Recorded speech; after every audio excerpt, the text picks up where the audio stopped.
شروع په نامه د رب ذوالجلال چې مهربان او بخښونکی ذات دی. په نن ویډیو کې مې تاسو ته دغه داسې یو ټریک راوړی دی چې تاسو څنګه کولی شئ په ون ورډ کې د محمد صلی الله علیه وسلم نوم په اسانه طریقې سره ولیکئ. نو راځئ شروع کوو خپله ویډیو. زه راځم رن ته او په رن کې ون ورډ سرچ کوم او دا پریس کوم. کله مې چې دا پریس کا نو آفټر اټ موږ ته داسې پیج شي کولو شي. زه راځم دا لږ غټومه چې تاسو ته واضح ښکاره شي. تاسو کولی شئ دا غټول د سایز غټول د دې نه هم وکړئ او د دې لارې هم کولی شئ.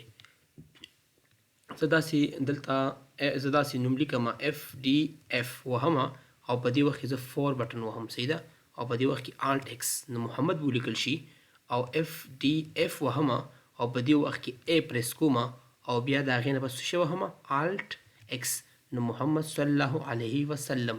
دا زموږ د نن ورځې یو وړوکی غوندې کې ټریک و چې تاسو سره مې شریک کړ او الله دې وکړي چې ستاسو د خوښې وړ ګرځېدلی وي. والسلام.